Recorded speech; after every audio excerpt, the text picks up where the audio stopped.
Ju ftojmë të ndiqni programin Moment Vendimtar me Dr. David Jeremiah. Ky program shpall fjalën e pandryshueshme të Perëndisë tek individët dhe familjet që jetojnë në një botë që ndryshon çdo ditë. Dr. David Jeremiah është themeluesi i shërbesës ndërkombëtare radiofonike dhe televizive Moment Vendimtar. Në 4 dekada të mësimit të fjalës Perëndisë, Dr. Jeremiah ka shkruar shumë libra, ndër më të njohurit janë Çfarë po ndodh në botë, Armagedoni ekonomik që po vjen, Perëndia nuk të ka harruar. Të kuptojmë 66 librat e Biblës. Mësimi i shëndosh biblik është thelbi i shërbesës së Dr. David Jeremiah. Ndaj mos u misni asnjë nga programet e tij. Kapitujt 11 dhe 12 të Predikuesit. Salomoni na komunikon dhe na thot përfundimin e gjithë ligjëratës. Me fjalë të tjera, ai e ka ndërmarrë këtë udhtim, ai ka qenë në këtë rrugtim, duke nisur me Perëndin, u largua nga Perëndia, u rikthye te Perëndia, duke u përpjekur të kuptojë nëse ka jetë pa Perëndin dhe arrin në fund të gjithçkaje, në kapitujt 11 dhe 12 dhe bën raportin e tij përfundimtar. Dhe duke bërë këtë, ai na jep 4 parime të jetës, që mendoj se janë jashtëzakonisht me vend për gjendjen ku ndodhemi tani në jetën dhe kulturën tonë. Gjëja e parë që ai thotë është se një jetë me angazhim të plot është me pasiguri. Prandaj, përvetësojeni atë. Në 6 vargjet e para të Predikuesit 11, Salomoni thot 4 herë se jeta është me pasiguri. Sa prej jush mendojnë se jeta ka pasiguri sot? E po dëgjoni këto fjalë nga Predikuesi 11, vargu 2. Ti nuk e di se çfarë fatkeqësie mund të ndodhë mbi tokë. Vargu 5. Ti nuk e njeh rrugën e erës. Sërish vargu 5. Ti nuk e njeh veprën e Perëndisë që bën gjithçka. Dhe vargu 6. Ti nuk e di se cili nga të dy do të dalë më mirë. Salomoni po thot se kur kalojmë një periudhë kohore dhe vetë jeta, vetë bota është e pasigurt, tundimi na shtyn që ne të paralizohemi. Me fjalë të tjera, çdo gjë është kaq e pasigurt, prandaj nuk do të bëj asgjë dhe unë. Pasiguria prodhon paralizim nëse nuk kemi dëgjuar nga Perëndia. Dhe në këtë paragraf, ku ai vendos themelet e pasigurisë, ai na inkurajon që të bëjmë disa gjëra, si për shembull, ai na thotë që të jemi të larmishëm në investimet tona. Tani duket e çuditshme që këtë të na thot Bibla, por më lejoni që t'ju vërtetoj nëse mundem. Salomoni është një nga njerëzit më të pasur të historisë dhe mençuria e tij legjendare përfshinte edhe menaxhimin e parave. Në fakt, mendoj se disa nga parimet më të mëdha për menaxhimin e parave gjenden te fjalët e urta dhe te Predikuesi. Edhe në ditët e sotme, disa nga këshillat më të mira financiare që ekzistojnë gjenden në librin e fjalëve të urta. Prandaj këtu në këtë pasazh të Predikuesit ne shohim progresin e strategjisë shumë të lavdëruar për larmishmërinë financiare. Në vargun 1 të Predikuesit 11, Salomoni thot: "Hidh bukën tënde mbi ujërat, sepse pas shumë kohe do ta gjesh përsëri." Tani ky është një nga vargjet më të cituara të gjithë këtij libri, por çfarë kuptimi mund të ketë ky varg? Në kohën e Salomonit, tregtarët i ngarkonin anijet e tyre me grur dhe mallra të tjera dhe i dërgonin për të bërë tregti me kombe të tjera. Ata shpresonin se anijet do të riktheheshin me më shumë mallra dhe me më shumë vlerë se sa kur ishin nisur. Kjo ishte hedhja e bukës mbi ujëra. Vini re që fjala ujëra është në shumës, që tregon mençurinë për të mos ta dërguar gjithë grurin në një anije apo në një drejtim, por shpërndajeni investimin tuaj në mënyrë që nëse një anije nuk është e suksesshme, të jenë të tjerat. Në fakt, ai shkon deri aty sa na rekomandon që ta shpërndajmë duke përdorur 7 ose 8 vende të ndryshme. Në vargun 2 ai thot: "Jepu pjesë 7, madje edhe 8 vetave, sepse ti nuk e di se çfarë fatkeqësie mund të ndodhë mbi tokë." Kjo është këshilla e Perëndisë në lidhje me investimet tona financiare. Shpërndajeni ato, sepse jeta ka pasiguri. Përqafojeni pasigurinë dhe përdorni një strategji për të përballur me të. Pastaj na thot këshillën e dytë: "Jini të zellshëm në angazhimet tuaja. Në rast se ret janë plot me shi, e derdhin mbi tokë, dhe në rast se një dru bie në jug apo në veri, ai mbetet aty ku bie. Kush e ka mendjen te era nuk ka për të mbjell dhe kush rrie shikon ret nuk ka për të korrur. Ashtu si ti nuk e nje rrugën e erës dhe mënyrën si formohen kockat në barkun e gruas me barr, kështu ti nuk e nje veprën e Perëndis që bën gjithçka. Tani ajo që Salomoni po na thotë është se ne nuk e dim se nga do të fryjë era, se ku do të bjerë shiu, nëse koha do të jetë me diell apo me re, se kur bie një pemë dhe kur do të bjerë ajo, në cilin drejtim do të bjerë. Ne nuk e kuptojmë se si një fëmijë rritet në barkun e nënës së tij. Të gjitha këto janë pasiguri të jetës, por ne nuk duhet t'i lejojmë këto pasiguri që të na gjymtojnë dhe të na çojnë në një gjendje paralize. Vargu 6. Mbille farën tënde në mëngjes dhe në mbrëmje mos lër dorën tënde të pushoj, sepse ti nuk e di se cili nga të dy do të dalë më mirë, ky apo ai, apo do të jenë të mirë që të dy.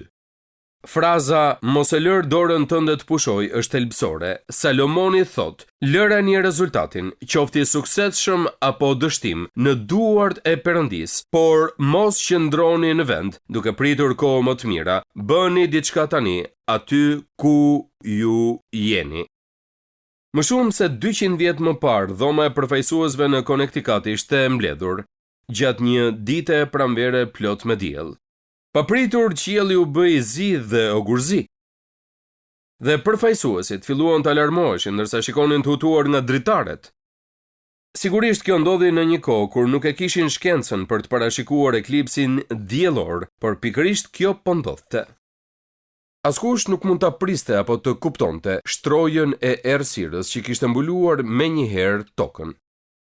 Prandaj të gjithë përfaqësuesit filluan të bërtisnin: le ta mbyllim, të largohemi nga kjo sallë për në shtëpitë tona dhe me rregull. Disa ligjvënës menduan se kishte ardhur ardhja e dytë e Krishtit. Por kryetari i dhomës, një besimtar i përkushtuar, u ngrit për të folur. Ai me butësi e pranoi se dhoma ishte trazuar nga errësira dhe disa ishin të friksuar.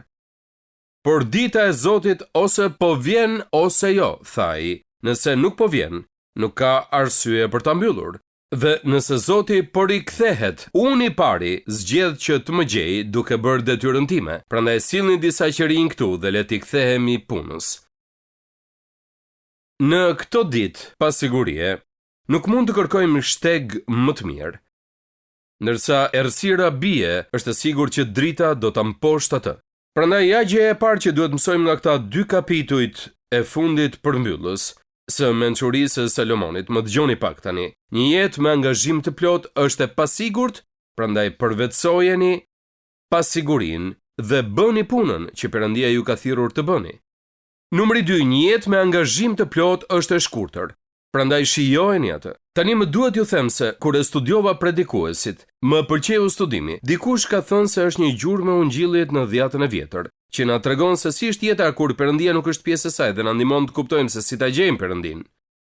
Por një nga gjërat më të mrekullueshme për këtë libër është fakti se në 11 raste Salomoni bën deklaratën që si njerëz në këtë tokë ne jemi krijuar për ta shijuar jetën. Thueni bashkë me mua, ne jemi krijuar për ta shijuar jetën. Tani kjo është paksa surprizë për disa të krishterë që njohim unë dhe ju, të cilët mendojnë se jeta është thjesht të jesh i trishtuar deri në fund dhe pastaj të vdesësh. Dhe të qëndrosh pranë tyre është vërtet rrënuese. Nuk ka shkak për këtë sepse Bibla thotë se Perëndia na krijoi për ta shijuar jetën, për ta shijuar botën në të cilën ne jetojmë. Për shembull, nëse i studiojmë këto vargje, do të zbulojmë të gjitha ato parime se si mund ta shijojmë jetën së pari. Në vargjet 7 dhe 8 na thuhet që ta përjetojmë plotësisht çdo ditë. Ai thot drita është e ëmbël dhe është diçka e këndshme për sytë që shohin diellin. Edhe kur një njeri të jetojë shumë vjet, le të gëzojë të gjitha, por le të mendojë edhe për ditët e tërrit që do të jenë të shumta, të gjitha ato që do të ndodhin janë kotësi. Ajo që Salomoni po thotë është se nuk e dim se sa gjatë do të jetojmë, prandaj duhet shijojmë çdo ditë me çdo gjë që ne kemi. Tani po ju them një përkthim dhe parafrazim tjetër të këtyre vargjeve. Drita është e ëmbël dhe syve u bën mirë ta shohim diellin. Edhe nëse njeriu jeton shumë vite, le t'i gëzojë të gjitha, por të kujtoj vitet e errëta që do të jenë të shumta se gjithçka ndodh është tymnaj. Salomoni po thotë: Perëndia do që ju të shijoni çdo ditë. Sa e mrekullueshme është që të shijojmë çdo ditë. Kur e munda kancerin para disa vitesh, mjeku onkolog më tha kur të kthehesh në San Diego, doktor Jeremia, dielli do të jetë më i shndritshëm, deti do të jetë më blu, bari do të jetë më i gjelbër nga sa ka qenë gjithë jetën tënde deri tani. Nuk e kuptova se për çfarë kishte fjalën derisa u ktheva në shtëpi. Dhe kuptova se sa e lehtë është që ne të marrim si të mirëqen bukurinë që Perëndia ka krijuar brenda nesh dhe gëzimin për të zgjuar çdo ditë në këtë botë të bukur ku ne jetojmë. Kit Leclerc ka qenë një nga... Po, mund të duartrokisnin për këtë. Keith Leclerc ka qenë një nga yjet më të rinj dhe më të shkëlqyer të bejsbollit. Kur ishte 25 vjeç, ai hoqi dorë nga loja dhe filloi punë si trajner. Ai nxorri kampion shumë universitete. Dhe pastaj, papritur, karriera e tij pati një ndalim dramatik. Ai u diagnostikua me ALS, që njihet si sëmundje e Lou Gehrigut. Dhe ai shkroi këtë deklarat të shkurtër. Para jo shumë kohësh, bejsbolli më merrte 365 ditë të jetës në vit. Dhe pastaj i dhash profesionit të trajnerit çdo gjë që kisha deri pas sezonit të vitit 2002, kur doktori më tha, më vjen shumë keq, por vuan nga ALS dhe nuk mund bëj dot asgjë për të të ndihmuar. Krejt papritur, bejsbolli dukej se nuk kishte dhe aq shumë rëndësi për mua. Mendimet e mia ishin të përqendruara te Perëndia dhe te familja. Kur ne e kuptojmë se nuk kemi shumë kohë për ta shijuar jetën, gjej mënyrën për ta shijuar atë. Dhe Salomoni po thotë, mos prisni deri atëherë. E dini, ngrihuni çdo ditë dhe shikoni botën në cilën jetoni dhe thoni faleminderit Zot për këtë ditë të re. Faleminderit për dritën. Faleminderit për ajrin që marr. Përjetoni plotësisht çdo ditë. Kur ju jetoni në pasiguri, kështu duhet jetuar jeta. Çdo ditë është një dhuratë dhe ju e shijoni atë. Dhe pastaj vazhdon dhe në vargu 90 na thotë: shijojeni plotësisht rinin. Një nga temat kryesore të librit Salomonit është që ne duhet ta shijojmë jetën. Në vargun 24 të kapitullit 2 ai na thotë: për njeriu nuk ka gjë më të mirë se sa të hajë të pijë dhe të gëzohet në mundin e tij. Vargu 26 i kapitullit 2, sepse Perëndia i jep njeriu që i pëlqen dituri, njohje dhe gëzim. Kapitulli 8, vargu 15, kështu lëvdova haren. Në kapitullin 9, vargu 9, gëzoje jetën me gruan që do. Tani ja ku jemi në kapitullin 11 dhe këtu ai u flet specifikisht të rinjve. Gëzohu pra o i ri në rinin tënde, le të gëzohet zemra jote në ditët e rinisë sate. Ndiqe dhe rrugët e zemrës sate dhe pamjen e syve të tu. Por dije që për gjitha këto Perëndia do të thras në gjyq, elimino nga zemra jote trishtimin dhe largo nga trupi yt dhembjen, sepse rinia dhe mituria janë kotësi. Ja ç'po thot Salomoni: shijojeni rinin tuaj, por kujtoni se ka një kufi. Mos bëni asgjë që ta prish atë që e dini se Perëndia do që të bëni, por mes këtyre kufive ka shumë gjëra që mund të bëni. Dhe do doja që t'ju jepja disa shembuj se si jam argëtuar me fëmijët dhe me niprit e mi, por nuk dua që të ndjeni në turp për pastorin tuaj, prandaj nuk do ta bëj këtë.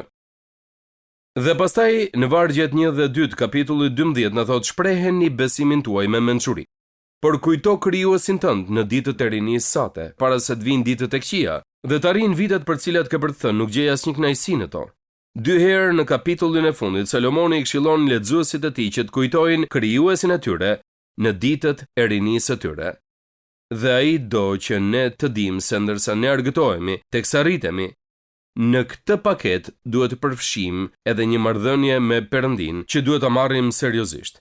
Kur po mësoja mbi rrezimin, ju kam përmendur se gjithë lëvizjet e mëdha të rrezimit në vendin ton kanë përfshirë të rinj. Në fakt ato janë krijuar nga fëmijët. Dhe fëmijët mund ta duan Perëndin në mënyra që ne nuk e kuptojmë dhe ata kanë një besim të pabesueshëm. Dikush më ka thënë një herë se një fëmijë i vogël qëndron në fund të një shkallaje që lëviz dhe duke u mahnitur nga ajo, përfituron se si ajo funksionon. Dhe që nga ajo kohë ai beson se çdo gjë është e mundur. Dhe të rinjt i besojnë Perëndis për gjëra të cilat ne hasim vështirësi.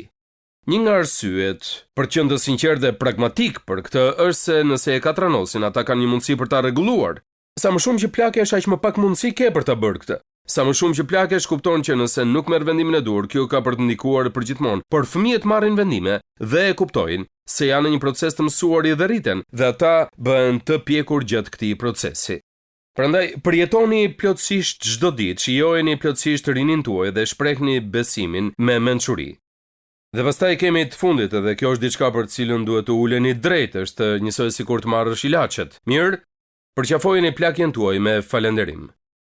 Për ata këtu që nuk janë më të rinj, Salomoni thotë se duhet që ta përqafojmë plakjen me falënderim. Përshkrimi i plakjes në librin e Predikuesit më kujton një çift nga Florida për cilët kam lexuar se donin që të martoheshin. Jacobi ishte 92 vjeç, kurse Rebeka ishte 89. Dhe ndërsa diskutonin për martesën e tyre, kaluan afër një farmacie dhe Jacobi sugjeroi që të futeshin.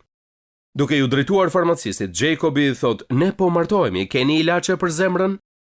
"Po sigurisht që kemi," ja ktheu farmacisti. "Po ilaçe për tensionin, po të gjitha llojet. Ilaçe për reumatizmën dhe skoliozën? Po. Ilaçe për problemet me kujtesën, artritin dhe për verdhën, padyshim. Një shumëllojshmëri të madhe, çfarëdo që të ketë thënë doktori. Po vitamina, hape gjumje dhe hekur, padyshim. Po karrike me rrota dhe bastun, të çdo lloj shpejtësie dhe përmase." "Mrekulli," tha Jacobi, "do t'ua sugjeroj miqve farmacin për dhuratat e dasmës."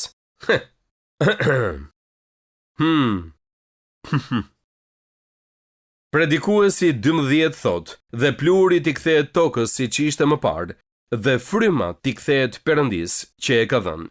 Çfarë pasazhi i mrekullueshëm doktrinal nga Dhjata e Vjetër. Çfarë ndodh kur një njeri vdes? Dëgjoni. Ne kthehemi në pluhur dhe fryma jon rikthehet te Perëndia që na i ka dhënë që në fillim. Kjo është vdekja. I strukur në këtë libër të Dhjatës Vjetër gjendet një nga përkufizimet më të mëdha të asaj që ndodh me njeriu kur vdes. Trupi i njeriu kthehet në pluhur, ai varroset në një varr dhe fryma e tij shkon te Perëndia, duke pritur ditën e ringjalljes dhe të shpengimit. Numri 3 në listën tonë të gjërave që duhet të mësojmë nga mençuria e Salomonit është numri 1, një jetë me angazhim të plotë është plot pasiguri, prandaj përvetsojeni atë. Një jetë me angazhim të plotë është e shkurtër, prandaj shijojeni atë. Dhe numri 3, një jetë me angazhim të plotë është e mistershme, prandaj hetojeni atë. Salomoni na thot se mençuria vjen përmes udhëzimeve, perceptimit dhe frymëzimit. Në vargun 9, ai na thot se predikuesi Salomoni, përveç se ka qenë një urt, i ka mësuar gjithashtu popullit dijen dhe ka peshuar, ka kërkuar dhe ka renditur një numër të madh fjalësh të urta. E dini, Biblia na thot se është e dobishme për ne që t'i lexojmë fjalët e urta, sepse ato sjellin mençuri. Salomoni shkroi shumë fjalë të urta.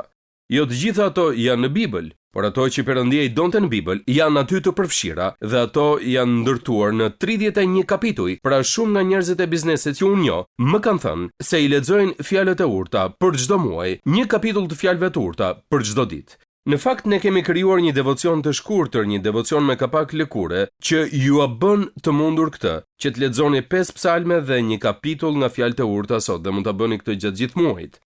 Dhe ata më kanë thënë se më shumë se gjithë librat e biznesit që kanë lexuar dhe librat motivues apo librat strategjik që kanë lexuar, kanë zbuluar se Bibla i ka mbushur me mençuri dhe njohuri për t'i ndihmuar në detyrat e tyre.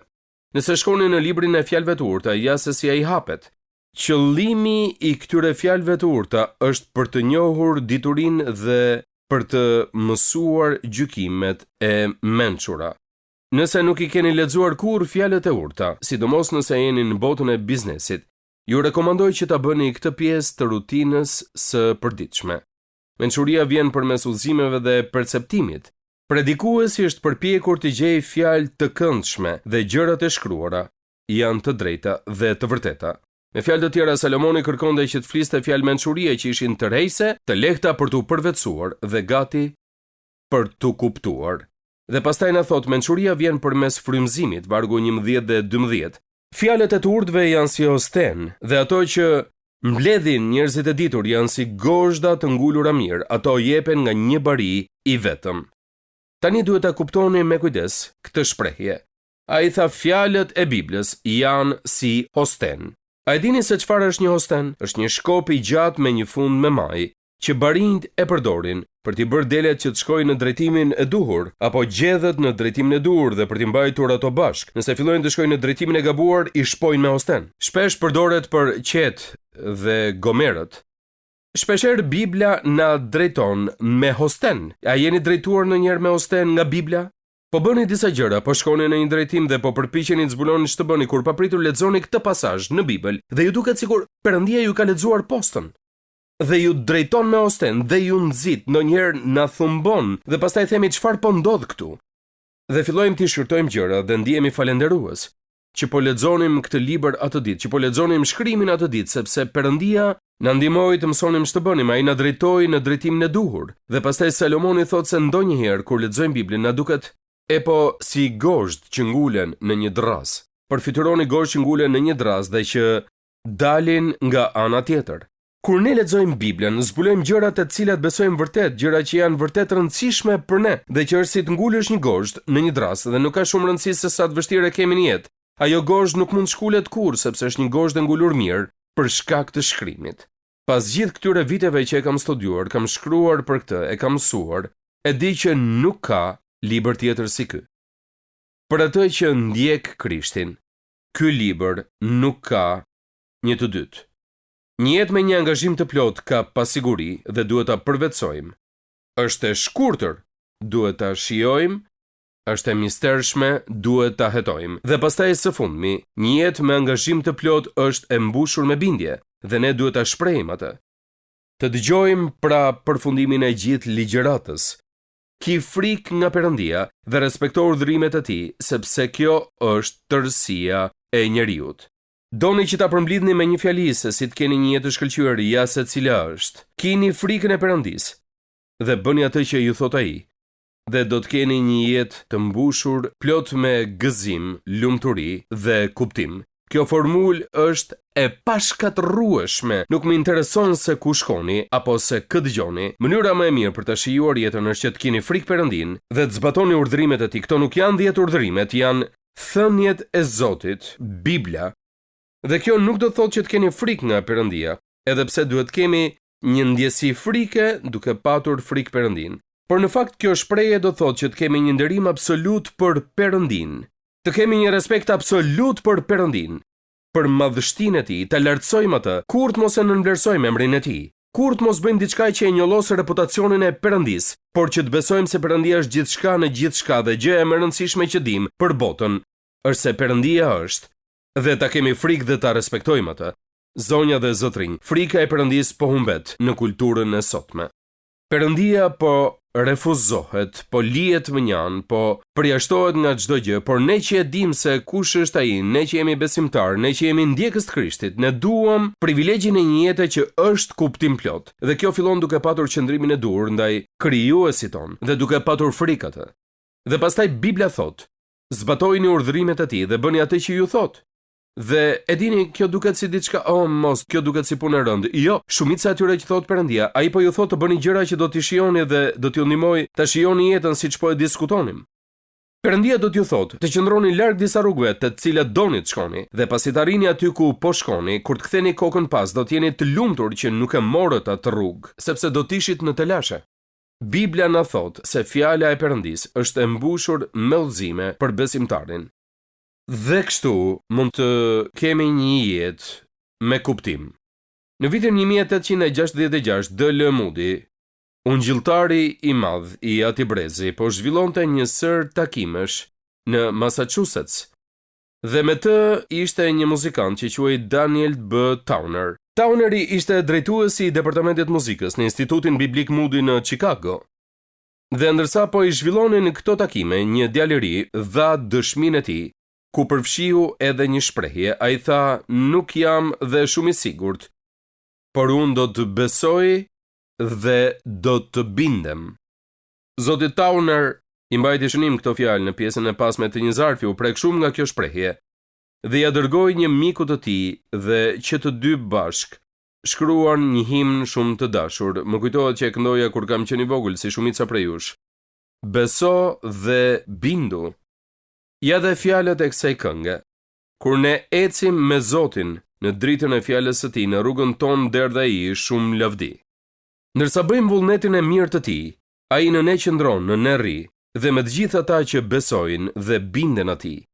Ja dhe refreni: besim dhe bindje, sepse tjetër s'ka zgjidhje. Me Jezusin në gëzim duhet veç bindje dhe besim. Salomoni thot se ai dëshiron të jemi të lumtur në besimin tonë dhe me Jezusin, dhe kur vjen në fund pas gjithë këtyre parimeve, ai e filtron gjithçka në këtë parim, ki frikë nga Perëndia dhe respekto urdhrimet e tij. Besim dhe bindje, sepse tjetër s'ka zgjidhje me Jezusin në gëzim. Faleminderit që ishit me mua sot në moment vendimtar. Sa më shumë që e studiojmë fjalën e Perëndisë, aq më shumë e kuptojmë që Perëndia ynë i dashur dëshiron të ketë një marrëdhënie personale me gjithë secilin prej nesh. Nëse doni që të filloni një marrëdhënie me të, hapi i parë është që të pendoheni për mëkatin tuaj dhe t'i kërkoni Jezus Krishtit të bëhet Zoti dhe shpëtimtari juaj. Sapo ta merrni këtë vendim për të pranuar dhuratën e shpëtimit të Perëndisë, do të filloj udhëtimi juaj me Perëndin si një krijesë e re në Krishtin. Pra, nëse sot e keni marrë këtë hap besimi, unë ju inkurajoj që të ndani vendimin tuaj me të krishterë të tjerë në një shërbes të besueshme apo në një kishë të zonës, dhe që të vazhdoni të rriteni në besimin e sapo gjetur.